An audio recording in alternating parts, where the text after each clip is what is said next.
that light welterweight champion Erupts said something racist, and Terence Crawford said he would beat the out of him last week. Lopez called out both Terence Crawford and Von Davis, however, when asked which of the two he'd like to fight. Most of those words got him in trouble. He said, "Timo, whichever monkey wants to get the banana. They say they are gorillas, I'm a cat, I eat them," because he didn't agree with what he said. Crawford reacted by talking to Bernie the boxer. Crawford spoke up. "It's like the little kid that's screaming for attention had me or Tank called him a racial slur. They would have been trying to cancel us, calling us racist. It would have been all over the news. The hatred that's within all those shows, that's not something that's just come out. That's something that's been inside that man that he was taught as a little kid." The other month, Lopez and Crawford were both at Canelo Alvarez's win over Radabonga, and they were seen fighting at ringside. When the two got together and started yelling at each other, security had to separate them.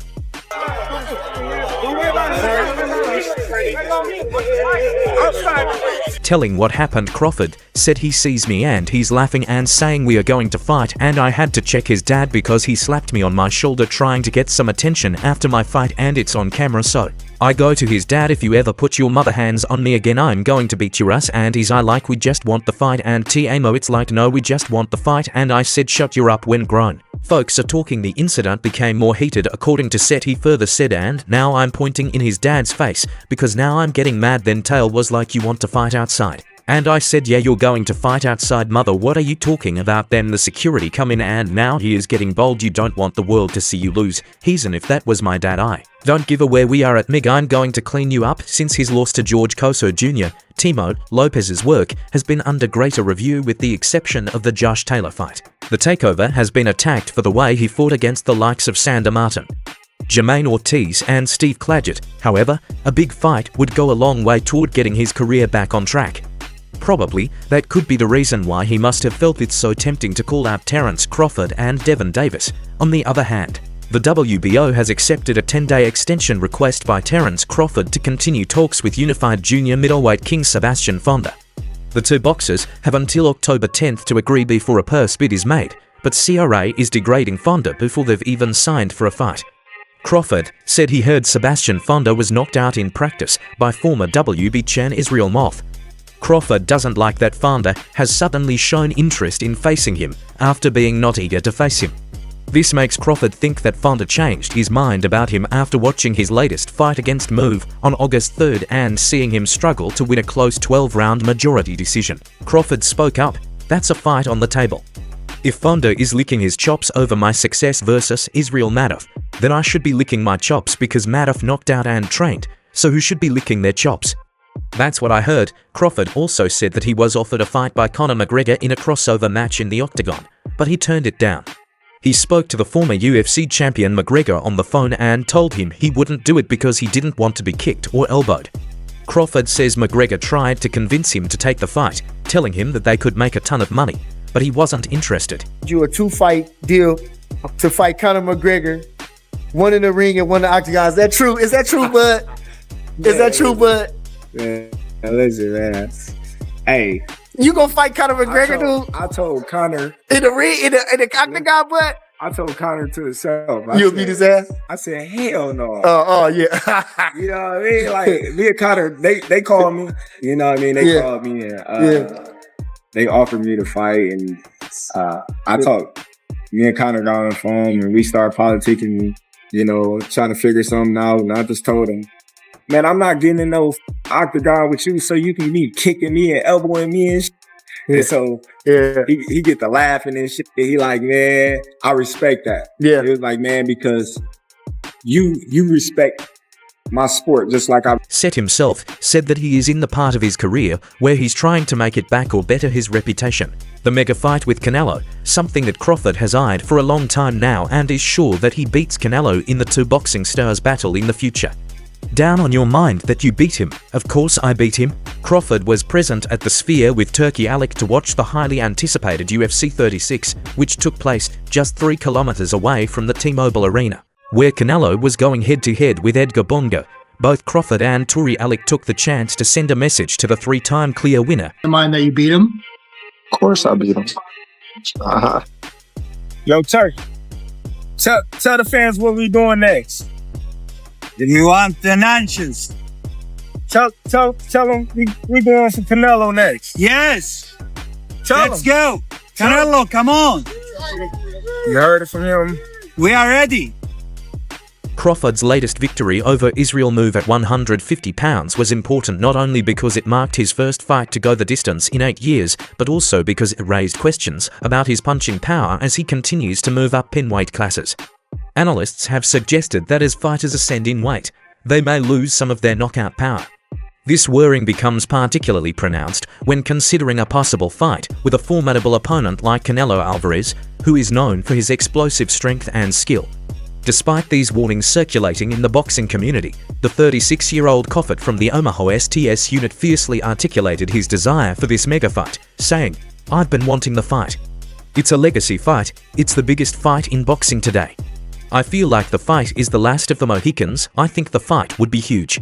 You've got two guys who are top 3 pound for pound going head-to-head together. I know Canelo is bigger than me, but I'm up for the fight." When questioned about his chances against Canelo, Crawford oozed confidence, saying it's all respect, and if he does decide to come my way and we get in the ring, then it would be an electrifying fight. Of course, I'll beat him. There is no question in my mind that I wouldn't beat anyone I step into the ring. Amidst this background, there is rising concern that if Crawford cannot secure the high-profile fight with Canelo, he might consider retiring from boxing altogether. Prominent promoter Ed Hearn has previously stated that the lack of a big fight could lead Crawford to have a fight again. Yeah. You know, I think unless he gets Canelo, I don't think Crawford will fight. While Crawford stands to make significant sums in potential bouts against rising stars like Virgil Ortiz, Jaron Boots, Andy Smoff, and Sebastian Fonda, the financial rewards would pale in comparison to what he might receive for facing Canelo. However, Canelo has been clear about his reluctance to engage CIT unless the financial terms are highly favorable. The weight differential has also been a point of contention for Canelo, who explained that if I beat him, people will say it was expected because of the size difference, but if he wins, it would be seen as a big upset. Canelo said he would fight Crawford if the money was right, but he stated that Crawford will be an easy fight for him due to their weight classes. Said that he would be willing to pay whatever you want to fight Crawford. Fine. Yeah. If he's willing to pay whatever I want, comes down. That'll work. So if yeah, you're in. So if the numbers were right with Crawford, you'll do it. Why not? Why not? I think Crawford, don't get me wrong, he's a great fighter. But for me, in my weight class, it's an easy fight. For me, easy money. So if the money is right, I'm in. Because, you know, I don't like to fight guys like Crawford because he move a lot and the fight is not that great. I saw Crawford the last fight and he don't move that much now. So if the money is right, I'm in. Right. In this charged atmosphere, Ryan Garcia has been vocal in his criticism of Crawford, going so far as to call him overhyped. Garcia stated bluntly, "Terence Crawford is not like that. Terence Crawford is an overhyped bum, I'm sorry, but somebody has got to say it. You're an overhyped bum, I'm looking at the camera right now. Stop acting like you're like that. Stop stealing boxing's money and wasting everybody's cash. You're not interesting, you're boring." Despite his insulting words, Garcia did offer Crawford a substantial chance, saying he would give him the biggest payday of his life should he agree to a fight. He acknowledged that while Crawford possesses an ability, he feels Crawford is credited with more of a claim than he gets. Love to fight you. I feel like I would literally beat the you. You're a good fighter, but I don't think you've ever fought somebody with talent and explosiveness and power. In my opinion, I mean, you beat Sean Porter. Sean Porter's a great fighter, but kind of basic. Errol Spence Jr. came off a crash. Don't think he's that good. Have you fought anybody with one-punch knockout power? At the age of 3, Crawford is like to brush off Garcia's challenge as his eyes are fully set on getting that mega fight against Canelo before considering retirement. Garcia further expanded on his stance, saying, "As far as Bud Crawford, I called him out already. I think he's only trying to fight Canelo Alvarez, so I don't think that's going to happen. I would love to fight, but Crawford, I don't think he's as good as people say he is. I say this freely, and I say it on live right now. If Butted is listening, I would love to fight you. I feel I would actually beat to get out of you." Garcia stressed that he is ready to fight, while Crawford suggested that many others are not. He strongly concluded, "I would actually fight him. There's a difference, I would actually fight him. you would actually see Ryan Garcia in the ring with Bud Crawford. I can't speak for these other fighters. I don't know if Tank would fight Bud Crawford, but I know I would. I would fight Bud Crawford with pride, and I would go in there and give it all I got to MRI Bible. The reigning light heavyweight champion has expressed his deep admiration for Terence Crawford and his belief in Crawford's potential to devise a plan to defeat Canelo Alvarez. Bibble thinks on his own early experiences in boxing, noting the importance of respecting weight classes, yet he stays optimistic about Crawford's capabilities. He stated, "I remember, when I came to the boxing gym, one of the first things I learned was you should respect weight classes. Terence is one of my favorite current fighters. He has great skills, and they could show us something. He knows already what to do. His coach knows they will find a solution on how to do it, but not everyone shares the same confidence in Crawford's ability to fight with the Canelo." Jim Lampley, a respected V in boxing, voiced skepticism about Crawford's size and capabilities in a fight against Canelo, especially after Canelo's convincing win over Aja Bornga. Lampley noticed Crawford's performance against Mirov, saying that he may not possess the necessary size to go toe-to with a fighter like Canelo. Think about the fight now that you just witnessed Canelo Alvarez again in the masterclass performance. I love Terence Crawford, and I want him to have what he wants. But off of what I saw tonight and what I saw in Los Angeles last month when Crawford was fighting Madrimov, I am more than ever concerned that he's not big enough, and not big enough to be able to move around the ring and muscle Canelo in the way that he would have to ward off those really vicious inside power shots. Crawford's showing against Madoff has sparked a bigger argument about his readiness for a fight with Canelo. Many experts believe that Canelo's strength and knowledge could present insurmountable challenges for Crawford. Regis Pera, a two-time super lightweight world champion, has often warned Crawford about the risks involved with going up in weight.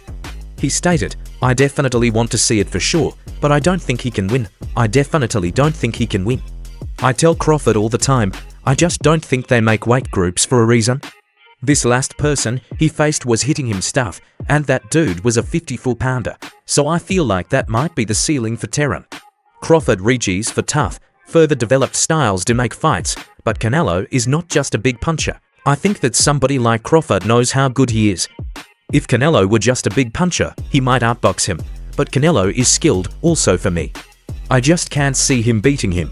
I can't see the fight happening anyway. Daniel Jacobs, who faced Canelo with a unanimous decision loss in May 2019, recognized that a fight with Canelo would be a serious test for Crawford. However, he also stated that Crawford's skills could possibly help him to hold his own. Jacobs stated that skills sometimes pay the bills, and we know for sure that Crawford has the skills over Canelo. It's just sometimes power, weight, and experience may have a role in that, so it will be a good test for Crawford, but I think the people are the winners in that particular fight. Crawford's old rival Line Spence Jr. voiced his support for Crawford, saying that if anyone could achieve the improbable, it would be Terence. He remarked, "If Crawford wants to push himself to be great, let him try to be great. I'm with it. I'll be going for Bud if he fights Canelo. I don't know if he'd win or lose, but if anybody can pull it off, he can pull it off. He's chasing greatness, so why not?" Conversely, Bernard Hopkins expressed serious concerns regarding Crawford's choice to seek a matchup with Canelo. He questioned the wisdom of such a move, stressing the physical risks involved and possible effects for Crawford's health. About his life, and with that fight, what do that fight do for Canelo fighting Crawford, and Crawford beats Canelo? What do that do for Canelo? I just think that there are so many other fights to make that's realistic, it makes sense, and less life-risking. Bernard further added, "I have real reservations about Crawford's choice to seek this fight with Canelo. It's a dangerous move, and I question the wisdom behind it as someone who's been in the ring and knows the physical toll it takes. I'm worrying about Crawford's well-being in a fight against someone like Canelo. What edge does this fight hold for Crawford? Other matchups are possible without the same risk." Bernard Hopkins said that he'd like to see Virgil Ortiz versus Terence Crawford instead of Crawford fighting Canelo after watching Crawford's performance against Crawford displayed last week and a half, but Crawford, to me, I believe, won the fight. I believe the fight could have won a draw, so you can't look at that fight and say that he's there for pickings, that his time is running out. We get up for certain fights at that level, And sometimes it can be not as good as the one that you got up for, which was Earl Spence. So I'm not fooled by what people might be saying about Crawford, whether it's time, whether it's not. Nah, I say he gets up for fights that he gets up for, and he at that age where it takes something super exciting to get excited about. I would like to see Virgil, based on this Saturday, how he looks, how he executes, and how he wins. That it gives me a blueprint to see, yeah, he won, but will he win this way with Crawford? Juan Mark has added his perspective, saying that the weight difference would be a major disadvantage for Crawford in a potential fight with Canelo. He stated, "I think it's no good Terence Crawford looking for the fight with Canelo because Canelo is bigger than him by 3 divisions right now to have Crawford fought at 154. So to divisions, but I think the knowledge and the power of the weight are an edge for Canelo. I think Crawford is a good boxer. You are the best in your division, but when you go to fight in another division, maybe you lose the fight because you lose the power if you go up to another division." Marquez made a comparison to Canelo's fight with Amir Khan, who showed impressive speed and agility in the early rounds, but finally fell victim to a devastating knockout in the 6th round. Did you see the fight with Canelo against Amir Khan? 150 for his good for him, but 68 I don't like for remembering. It's no good for Crawford. Ultimately, Marquez gave a clear prediction, advising Crawford to remain within his natural weight limits. He stated, "I don't think Crawford can beat him. He's a skilled fighter, but it's not his weight. He needs to make the fights at his normal weight. No more weight classes after 150 for him." Lalella has also stepped in, advising Crawford against seeking a matchup with Canelo, particularly after watching his performance against Madoff Lella, who remarked that but box like but and won still. "I think he had less snap on his punches at 154 pounds, not much power obvious. I think that resulted in him getting maybe too much credit for that, and the pain his bouncy herky-jerky style was causing for about 168 Polly Malik." Nogue also weighted in on Terence Crawford's career trajectory, suggesting that he should remain in the 154 weight class and consider bouts against rising contenders like Virgil Ortiz, Sebastian Fonda, and Tinchu, while acknowledging that Crawford may not possess the brute strength typical of some fighters in this division. Malik Nogue emphasizes that Crawford's amazing boxing intelligence and technical skills allowed him to hold his own against any opponent. However, he also points out the inherent risks involved, especially given Crit's age of 36 and the strong competition within the 150 for category Polly Malik. Nogue stated Crawford's not exactly the biggest of fighters at 150 pounds, but his IQ is so high that he can compete with anyone there, just not without rest. He's in a very tough class, and he's 36 years old. The chance of him facing Tim Ch Sebastian Fonda, Virgil Ortiz Jr. Ciro Bajic, or Madoff again is very appealing. Carlos Adams, who is sparred with Crawford, echoed these views, cautioning that Crawford should be wary of meeting Canelo at this stage in his career. He pointed out that Khan's hitting power poses a real threat to Crawford's health and safety. 3 divisiones bastante libre, demasiada yo diría. Pienso que no es algo que él lo necesita ahora mismo. Crawford en su carrera ha demostrado que es un buen peleador, pero pienso que no tiene que estar corriendo esos grandes riesgos, porque no solamente pone su carrera en riesgo, también pone su vida, porque un golpe de Canelo le puede hacer daño de por vida. I don't think Crawford needs the Canelo fight right now. I think it's kind of needless for Crawford because his reputation is well cemented, and a punch by Canelo could not only be dangerous for him to lose the fight, but it could be dangerous for his life. So no need for Crawford to cross the line into such a heavy weight class. So what are your thoughts about this situation? Let us know in the comments part below. If you like this video, make sure to join. Check out some of our other videos on the screen right now.